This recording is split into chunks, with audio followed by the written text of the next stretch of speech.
Atos 9.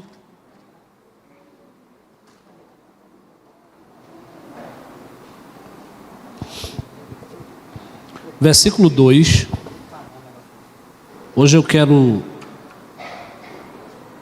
começar nesses 2 meses, eu irei falar muito sobre discipulado, porque nós estamos entrando, começando pela liderança, estamos trazendo para a nossa igreja uma cultura que não é nova, é de 2000 anos atrás, mas para nós será nova no sentido da sua abrangência e da sua intensidade, que é a cultura do discípulo.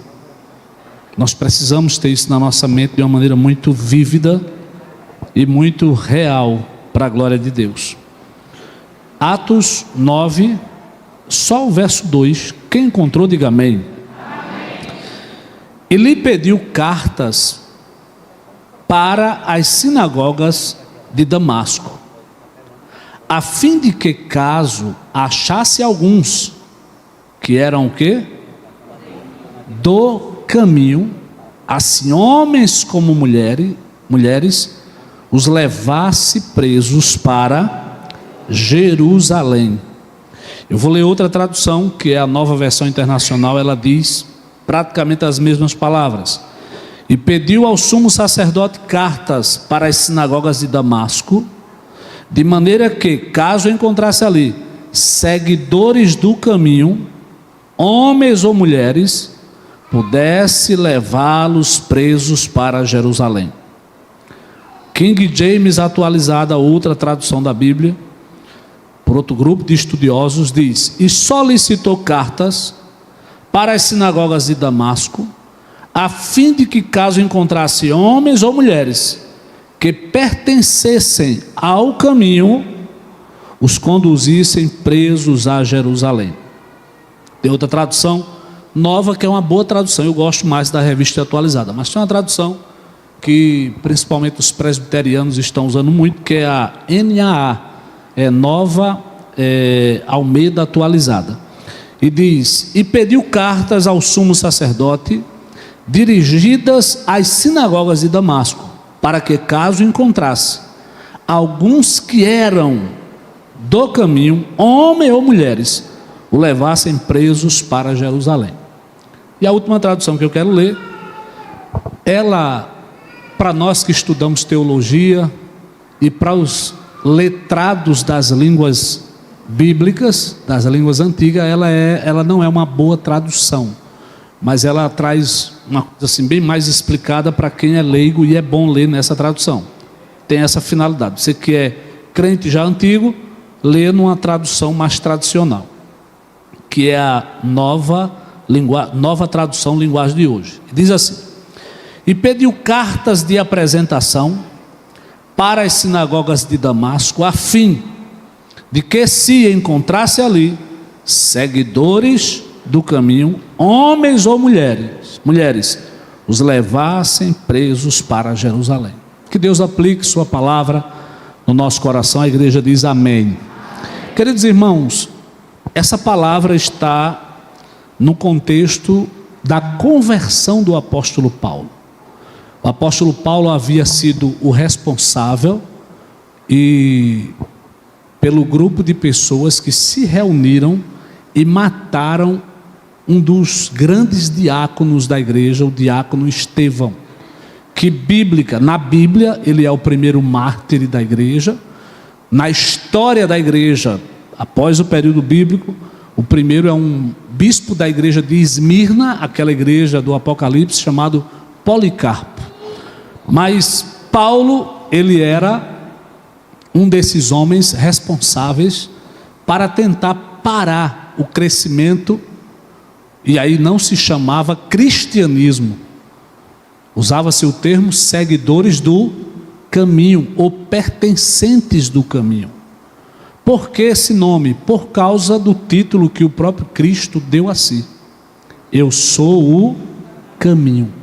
Então, a igreja primitiva, Lucinho, ela era chamada seguidora do caminho. E também havia uma segunda compreensão, que eram as pessoas que estavam andando no caminho que Jesus ensinou. Caminho, ele fala de um estilo de vida. Na nossa cultura, eu acho que a palavra que mais eu lembro agora, na nossa cultura brasileira, é quando diz assim: mas rapaz, fulano criou os filhos tão bem criados, mas quando cresceram, eles deram para o mau caminho. Já ouviram essa frase? Acho que já ouviram, né? Para o mau caminho. O que é o mau caminho? É um estilo de vida que a pessoa resolve seguir. Na Bíblia, a gente vai encontrar, tratando dessa alusão a um estilo de vida, é para o pastor esse presente? É não, né? Porque quando vem assim com um presente dentro da igreja, eu penso que é para o pastor. Em Salmos 1:1, a Bíblia vai dizer assim: bem-aventurado o homem que não anda segundo o conselho dos ímpios, nem se assenta e nem se detém no caminho. Fala de uma prática que não agrada a Deus, fala de um estilo de vida.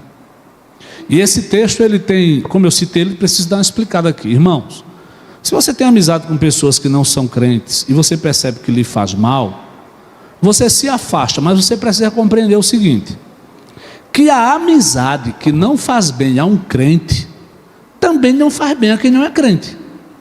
Sim ou não? Se a pessoa é gente boa, seja amigo dele até o tutano. E se ele é gente muito ruim, seja amigo dele e veja se ele vem para a igreja. Agora, se ele lhe leva para bagunça, aí corre de perto, porque você está fraco no processo, não é? Então, caminho é um estilo de vida, mas caminho fazia alusão a Jesus, e até então a igreja não era chamada por outro nome. A religião em si que havia surgido não é chamada cristianismo, mas é chamada de seguidores do caminho. Pastor, eu não faço parte de uma religião. E você faz parte de quê, homem? A gente vive numa era em que as pessoas dizem assim: cristianismo não é religião, é estilo de vida. Não, é religião. O apóstolo Paulo e o apóstolo Tiago, eles vão falar dessas palavras. Tiago vai dizer que a verdadeira religião, não é? Tem uma maneira de se seguir. Então, o que você não pode viver é o religiosismo, que é você viver todas as regras que a religião diz, mas você, ou melhor, você conhece todas as regras que ele diz, você debate, você discute, mas não vive. Aí está tudo errado. Então essa palavra eu li em várias versões para que a gente entendesse isso. E isto aqui, preste atenção, é essa palavra que eu quero me deter nela, para a gente estudar aqui essa noite a palavra de Deus. É a palavra quando ele diz assim, os seguidores do caminho, ou aqueles que pertencem ao caminho. Mas a palavra que eu mais queria aqui é na tradução que diz seguidores, porque quando nós falamos de discipulado, a gente precisa fazer uma pergunta, que é a seguinte: o que é um discípulo? O que é um discípulo? A palavra discípulo, ela tem alguns significados.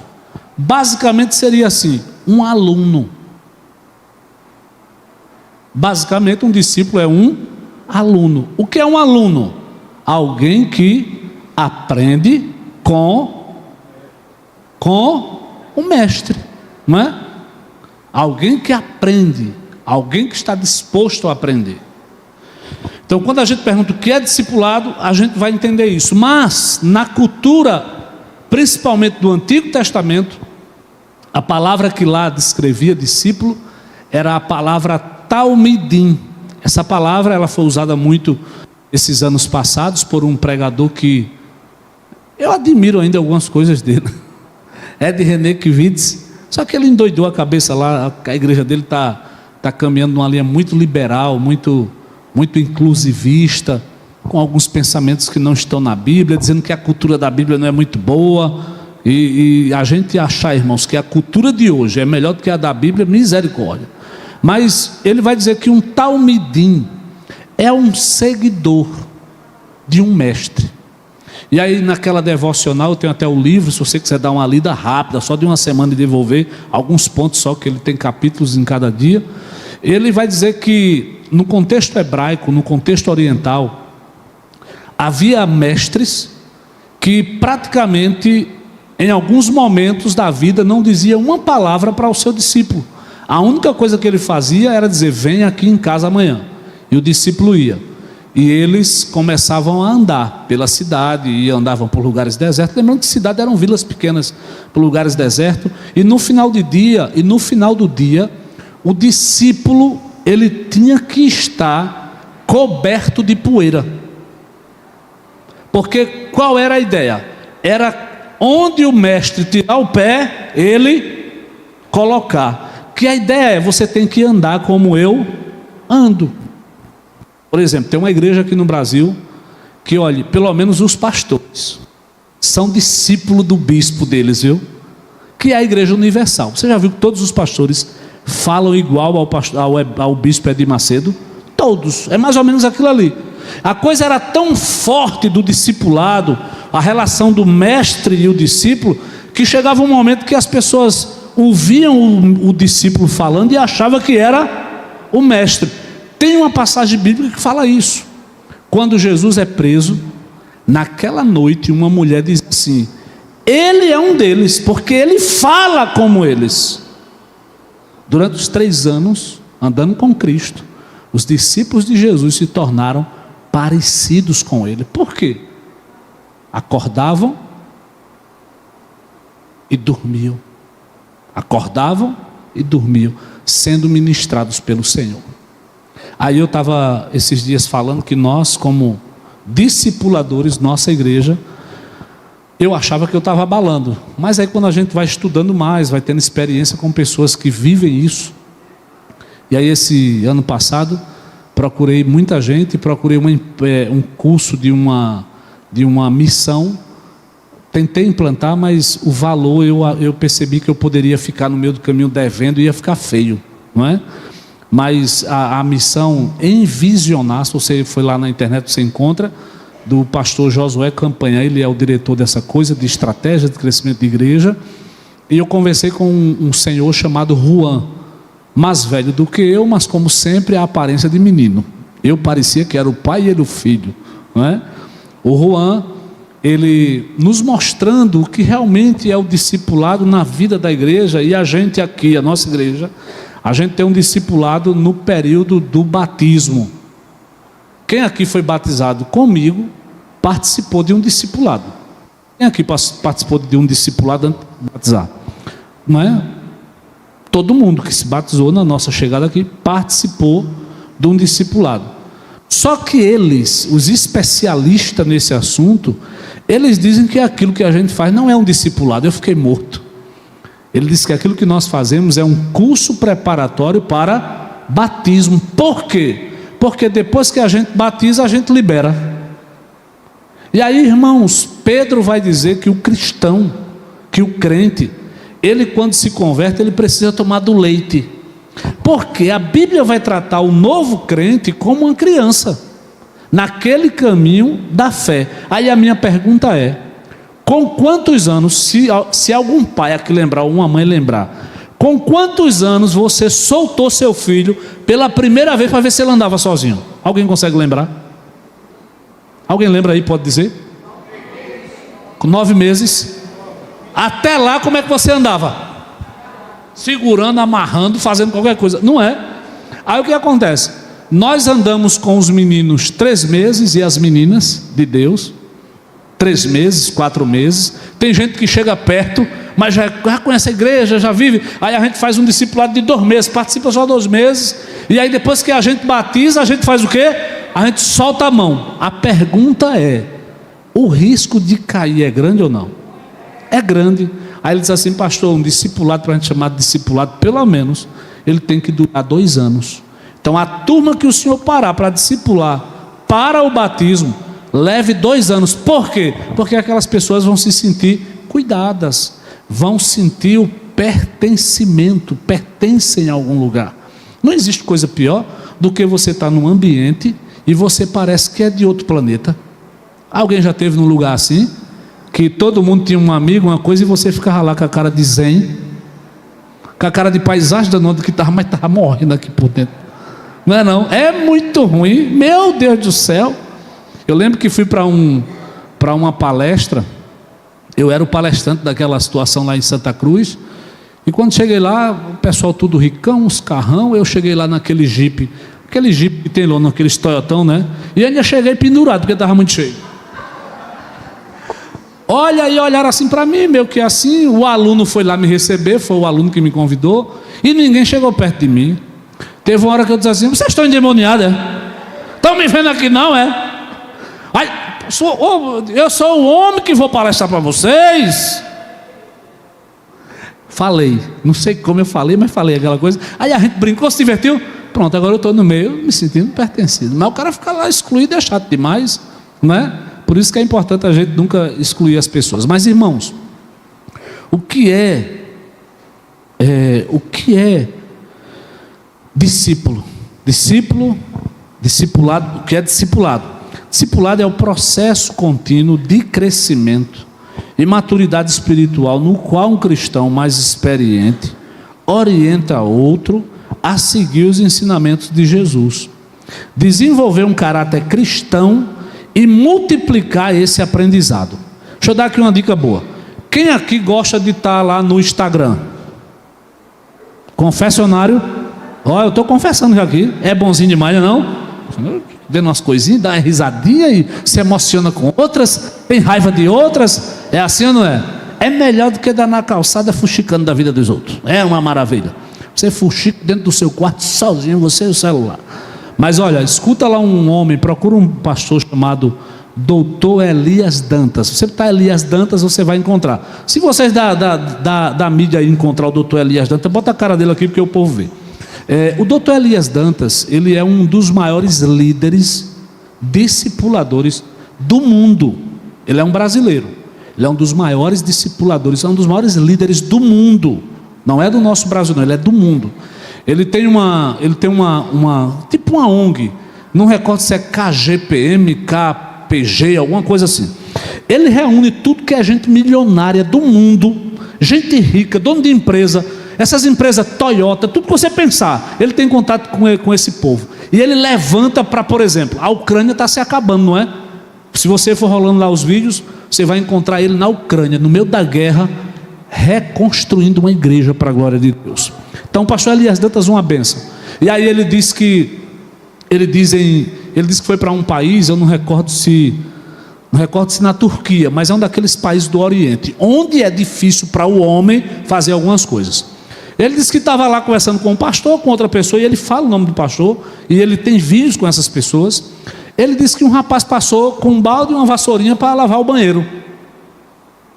Aí passou, demorou lá, e ele disse assim: ali, você viu o rapaz que passou aqui? Disse: ele é um dos maiores médicos aqui na cidade. É um dos maiores médicos. É esse cabo aqui, Dr. Elias Dantas. Procure ele lá no Instagram, se vocês colocarem o coisa dele. Por quê? Porque vale a pena, vocês vão sendo ministrados por coisa boa, sendo ministrados por orientação de Deus, de gente crente. Bota mais não para ninguém deixar de olhar para mim, que ele é muito bonito. Mas aí o Dr. Elias Dantas, ele disse assim: poxa, mas por que estão botando um médico para lavar banheiro? E eu vou trazer isso para aqui. Wellington, vou te botar para lavar banheiro aqui na igreja, Wellington. Vou. Deixa eu ver aqui outro. Berg, vou te botar para lavar banheiro aqui. Damião, veio de Beberibe porque aqui, meu irmão. Por quê? O que é que acontece? Presta atenção. Irmãos, uma das coisas dentro dessa dinâmica do discipulado é a ideia do desenvolver caráter cristão. Irmãos, o homem não crente tem caráter ou não tem? Tem. Lá na minha cidade, falo daqui, porque se eles verem lá, dizem: poxa, Luciano falou de mim. Tem um rapaz, eu não tenho muita intimidade com ele, tinha com o irmão dele. Tem um rapaz na minha cidade chamado Rômulo, eu já contei essas histórias aqui. Ele é líder do setor de casais da igreja católica da minha cidade. Irmãos, essa parte eu não posso falar. Corta o áudio aí um minutinho da mídia. Cortou?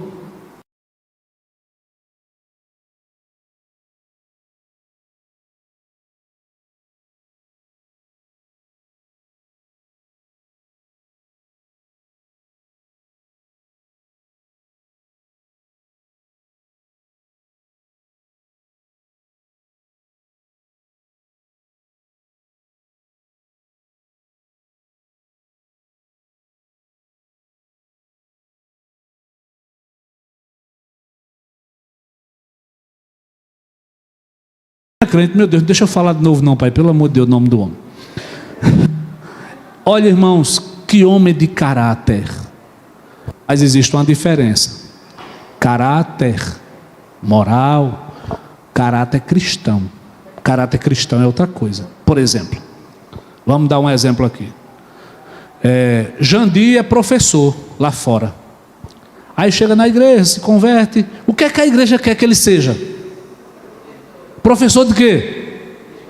Peraí, a gente sabe se ele pode ser um professor dentro da igreja? Irmãos, o melhor professor do mundo foi reitor do Landelino e do Assis. Meu melhor professor que eu já tive, professor Birajara. Ele é um que andava com a tipóia. Se alguém foi lá para alguma reunião, deve ter visto o Birajara com a tipóiazinha. Ele foi professor aqui há uns 6 anos, 8 anos, diretor. E no Landelino não, do lado de cá, como é o nome? Espera aí, só uma pessoa me diz. Delmiro. E eu não estava ouvindo que era Delmiro? Delmiro. O Delmiro, ele foi lá também. Ele agora está pro lado de Afogados, alguma coisa assim. Irmãos, que professor! Se Bira ver, me mata essa. A gente botou ele para dar aula na igreja.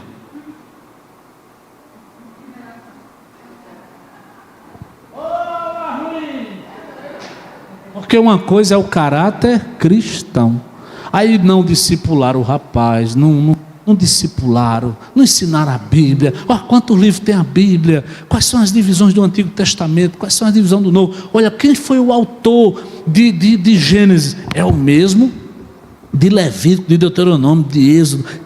Quem foi? E qual o tema desse livro? Qual o tema de Gênesis? Qual o tema lá de Gênesis? Qual o tema? Qual o tema de Gênesis? Já di tudo o nome. Gênesis significa início. É início. E Êxodo? Qual é o tema de Êxodo? Qual é o tema de Êxodo? Libertação. Então a gente vai percebendo assim, ensinando coisas básicas e vai desenvolvendo caráter cristão. Aí naquela igreja, sabe o que eles fazem? Pega um balde, além disso, pega um balde e bota quem se converter naquela igreja para durante um período ser o limpador do banheiro. E banheiro de igreja é uma tribulação. Tem gente que parece que para no banheiro e faz assim, olha. No dos homens. No das mulheres, Lucinho me chama, parece que pegam uma torneirinha, enquanto estão lá, estão na torneirinha, abre a torneirinha que derrama tudo de água. E o camarada toda vez que vai ficar com raiva toda, mas ele desenvolve caráter cristão. Qual é a parte que vai desenvolver aí? Serviço. Eu entro na igreja, eu fico com uma coisa ruim no couro, coisa ruim entre aspas, viu, irmão? Não é o diabo não. Eu entro na igreja, eu vou entrando. Olha, tem outra aqui, ó. Alguém cutucou o dente e jogou aqui, não. Eu não consigo ver um copo e deixar. Tem gente que passa, a igreja tem zelador. Ele é teu empregado?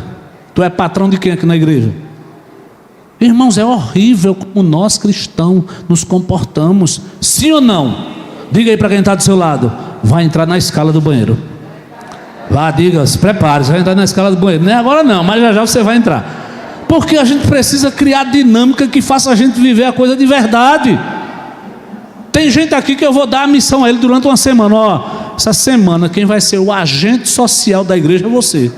Quem estiver precisando de uma cesta básica, eu vou ligar para você. Olha, pastor, como é que eu vou resolver? Eu vou estar perto, a gente vai se ajudar. Mas você vai aprender a servir, você vai aprender a cuidar. Porque discipulado e discípulo envolve isso. Deixa eu continuar aqui a minha leitura.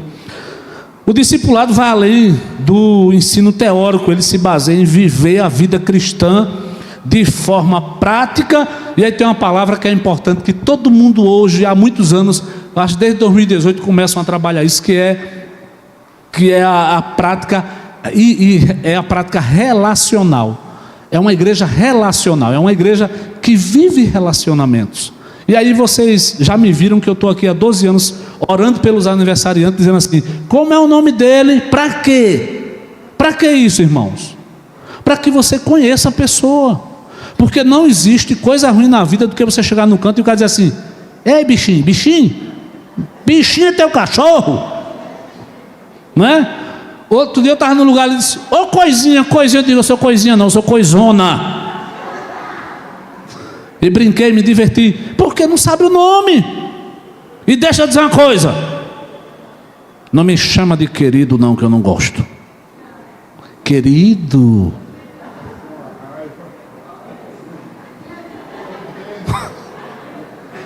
fala aí para quem está do seu lado. Eu nunca mandei fazer isso aqui, mas hoje eu vou mandar. Diga para quem está do seu lado: querido. Gente, é terrível. E tem outras coisas que, olha, tem um monte de coisa que eu não gosto. Eu amo, mas eu não gosto de algumas coisas. Por exemplo, amigo é relacionamento. E às vezes as pessoas estão chamando tudo de amigo para não te chamar de inimigo, é ou não é? O amigo, doido para te matar. Então assim, discipulado é relacional. E não só isso, é uma coisa intencional. A gente vai aprendendo e vai vivendo e vai fazendo. E deixa eu me dizer uma coisa: quanto mais a gente serve o povo de Deus, quanto mais a gente se relaciona com o povo de Deus, quanto mais a gente vive as coisas do povo de Deus, mais a gente vai desenvolvendo uma coisa no coração: paz, que é a melhor de todas, mas humildade. A gente vai vencendo a arrogância, né? Porque a gente começa a orar. Por exemplo, quando Roberta for lavar o banheiro, Roberta diz: mas não é parada, eu tenho que lavar esse banheiro. Está orando, falando com Deus sozinha. Jesus vai quebrando o coração, vai mudando de vida, daqui a pouco está tudo uma bênção para a glória de Deus. O fundamento bíblico está no mandamento de Jesus, registrado em Mateus 28, 19 e 20, projeta ali, eu vou estar aqui. Portanto, ide e fazei discípulos de todas as nações, batizando-os em nome do Pai, e do Filho e do Espírito Santo, ensinando-os a guardar todas as coisas que eu vos tenho mandado, e eis que estou convosco todos os dias, até a consumação dos séculos. Características principais do discipulado: relacionamento intencional. Quando a gente olha para 1 Coríntios 11, 1, o apóstolo Paulo vai dizer o seguinte: sede meus imitadores, como eu sou de Cristo. Agora presta atenção: alguém que você não conhece tem autoridade de dizer essa palavra? Seja meu imitador, como eu sou de Cristo. Diga: eu sei da tua vida, trem. Sim ou não? Não posso. Você só pode dizer isso para alguém se a pessoa lhe conhece. O apóstolo Paulo, quando ele diz aquilo, foi ele que fundou aquela igreja. Então ele chega para ele e diz assim: olha, sejam meus imitadores, como eu sou de Cristo. Então a referência sempre é Cristo, mas sejam meus imitadores, como eu sou de Cristo. Olha, sejam meus imitadores, como eu sou de Cristo. Nunca vi vocês. Você vai olhar para a minha cara e dizer: eu te conheço. E eu te conheço, eu sei como é que está a tua vida, jacaré. E eu sei como é que está a tua conduta para te imitar. Deus me livre, eu vou imitar a Cristo. Mas aí ele vai mostrar que uma das características é o relacionamento intencional. O discipulado ocorre em um contexto de proximidade. A gente está falando dos pequenos grupos. Proximidade. Proximidade. A gente vai estar perto fora do templo. No templo a gente fica perto no banco que a gente senta, sim ou não? Quando a gente sai, a gente não fala nem com o cara que está sentado atrás ou na frente, porque a gente tem uma vida para viver e correr. Mas tendo um dia determinado pela igreja, orientado pelo pastor, com um estudo bíblico, com toda uma dinâmica, a gente vai conseguir viver isso. E daqui a pouco aquele grupo vai estar quase que uma família, e uma família que faz parte de uma grande família, onde todos estarão ali com um único propósito e uma visão, que é de fazer mais discípulos. Segunda coisa: primeiro, relacionamento intencional. Segundo, ensino contínuo da palavra. O discipulado se fundamenta no estudo e na aplicação prática das Escrituras. Em 2 Timóteo 3, 16 e 17, Paulo enfatiza a importância da palavra para o crescimento espiritual, dizendo: toda a Escritura é divinamente inspirada e proveitosa para ensinar, para repreender, para corrigir, para instruir na justiça, para que o homem de Deus seja perfeito e perfeitamente instruído para toda boa obra. Terceiro, crescimento espiritual e maturidade. O discipulado visa o crescimento e a maturidade espiritual do discípulo, para que ele se torne semelhante a Cristo. Em Efésios 4,13, Paulo descreve esse objetivo, ele diz: até que todos cheguemos à unidade da fé e ao conhecimento do Filho de Deus, a homem perfeito, à medida da estatura completa de Cristo. Então, quando nós olhamos para esse ponto do crescimento espiritual, a gente vai aqui dentro desse ponto, mostrar 3 coisas com mais detalhe lá na frente, porque a hora já deu 9 e eu não quero passar além disso hoje. Mas, irmãos, a gente tem 3 objetivos com os pequenos grupos que nós estaremos trazendo para a igreja. Agora, para isso eu preciso basicamente de 2 pessoas. Eu preciso de liderança. Para isso eu vou ter que formar essa liderança. A partir dessa semana que vem, a outra, a gente vai estar convidando um grupo de irmãos para estudarmos juntos sobre esses assuntos e assim depois a gente estabelecer os grupos. Mas eu preciso também de outro grupo de pessoas que são os anfitriões. O líder pode ser anfitrião. Quem é anfitrião? É a casa onde aquele grupo vai funcionar. Porque tem casa que não cabe muita gente, mas o cara diz assim: pastor, se apertar dá 15, não é? Se apertar dá 15, e se for todo mundo ali de perto, eu não tenho muita cadeira, mas cada um leva uma, e a gente se reúne, a gente se encontra. O anfitrião tem uma batalha dentro disso, que é preparar um lanchinho no final. Agora, se a coisa apertar, preste atenção, você faz aquela vaquinha para estar vivendo isso. Então, a gente vai ter o ensino, a gente vai ter o cuidado. Essas 2 coisas são 2 atividades basicamente do pastor da igreja. Mas você que vai liderar um PG, um pequeno grupo, você vai ser uma espécie de pastor dentro da igreja, auxiliando, tomando conta de gente e ensinando a palavra de Deus. Agora, para isso, você precisa aprender, você precisa ser treinado. Essa semana eu me encontrei com uma pessoa e eu perguntei depois se ele era casado, se tinha filhos, e ele disse que tinha uma filha que era autista. E aí eu perguntei qual era o nível, né? Qual era o nível? Acho que a pergunta é essa, né? Qual era o nível? Aí saí fazendo algumas perguntas. Ela dorme, ela se comunica. Falei essas coisas. Aí a gente foi conversando, e depois ele disse assim: o senhor é de que igreja mesmo? Eu digo: da Batista, uma igreja que tem aqui dentro do Bode. Tem uma rua que está toda escavacada. Ele disse: eu passei lá ontem, eu vi a igreja, uma igreja bem alta. Eu digo: é vermelha, eu acho. Eu digo: é vinho, mais para um vinho. Aí ele disse assim: pastor, por onde eu passo? Você ouviu que eu demorei a falar? Eu digo: vi, é porque as pessoas começam a fazer assim. Como é? Quando a pessoa diz assim: eu tenho um filho autista, como ele é? O que é que ele faz? Aí ele disse: pastor, é tão ruim, está falando, está repetindo. Já o senhor me fez perguntas certas, como alguém que conhece. Veja o que eu estou falando aqui. Para que você ensine, para que você cuide, você precisa ter preparo. Você precisa ser preparado. Então, a igreja vai lhe fazer um teólogo? Não. Mas vai lhe preparar para que você sirva aquela coisa básica.